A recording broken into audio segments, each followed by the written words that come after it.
আজকের এই দিনটি বাক বদলের দিন হলেও এই দিনটি কিন্তু একদিনে তৈরি হয়নি। দীর্ঘ লড়াই সংগ্রামের পরে আজকের এই দিন তৈরি হয়েছে এবং এই লড়াই সংগ্রামে যারা অগ্রসৈনিক ছিলেন তারা আজকে আমার সামনে উপস্থিত আছেন।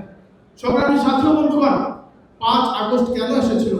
5 আগস্ট এসেছিল বাংলাদেশের রাজনীতিতে, ছাত্র রাজনীতিতে একটি গুণগত পরিবর্তন আনার জন্য, ক্যাম্পাসে সৌহার্দ্যপূর্ণ সম্প্রীতির পরিবেশ এবং সহাবস্থান নিশ্চিত করার জন্য। আমরা চাই ছাত্র সংগঠনগুলো তারা সকলেই এই জায়গাতে দায়িত্বশীল ভূমিকা পালন করবে। ইসলামী ছাত্র আন্দোলন বাংলাদেশ এই আন্দোলনের শুরু থেকে তারা সক্রিয়ভাবে রাজপথে সরব ছিল। আজকের এই গণঅভ্যুত্থানের বাক বদলের যে দিনকে আমরা বলছি, এই দিন আমাদের নেতাকর্মীরা রাজপথে ঝাঁপিয়ে পড়ছিল। সংগ্রামী সাথী ও বন্ধুগণ, এই আন্দোলনকে আমরা দেখছি ছিনতাইয়ের চেষ্টা করা হচ্ছে, ইতিহাসকে বিকৃত করার চেষ্টা করা হচ্ছে। আমরা দেখতে পাই ফেসবুকে ঢুকলে, অনলাইনে ঢুকলে, আজকে যাত্রাবাড়ির যে আন্দোলন ছিল এখানে ছাত্রদল সভাপতির যে অবদান, এটাকে আজকে বিকৃত করার চেষ্টা করা হয়। আমি বলতে চাই, আমি ড্যামরার সন্তান, ড্যামরাই আমার বাড়ি।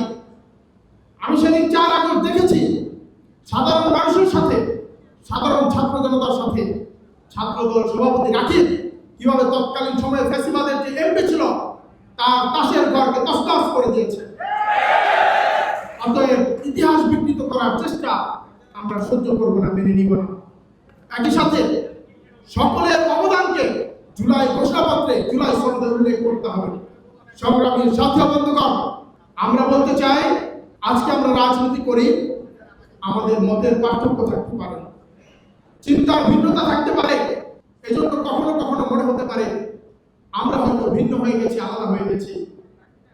কিন্তু আমরা বলতে চাই, রাষ্ট্রের প্রশ্নে, দেশের কল্যাণের প্রশ্নে, ইসলাম, দেশ, মানবতার প্রশ্নে, স্বৈরাচার ফ্যাসিবাদের প্রশ্নে আমরা জুলাই আগস্টে যেভাবে কাঁধে কাঁধ মিলিয়ে রাজপথে নেমে এসেছিলাম, কে কোন দল করে এই পরিচয়কে উঠে রেখে আমরা যেভাবে রাজপথে নেমে এসেছিলাম, আগামী দিনগুলোতে ফ্যাসিবাদ বিরোধী সকল আন্দোলনে, দেশের প্রশ্নে, ইসলামের প্রশ্নে, মানবতার প্রশ্নে আবারও আমরা এক কাতারে নেমে আসবো ইনশাআল্লাহ।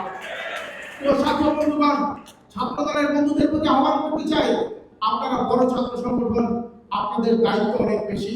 এজন্য সারা দেশের সম্প্রীতি ও সৌহার্দ্যের রাজনীতি প্রতিষ্ঠা করতে আপনাদের সর্বোচ্চ সহনশীলতার পরিচয় দিতে হবে, দায়িত্বশীলতার পরিচয় দিতে হবে। এই আহ্বান রেখে আগামী দিনের সকল লড়াই সংগ্রামে একসাথে আমরা অন্যায়ের বিরুদ্ধে রাজপথে থাকবো, এই আশাবাদ ব্যক্ত করে আমি আমার বক্তব্য শেষ করছি।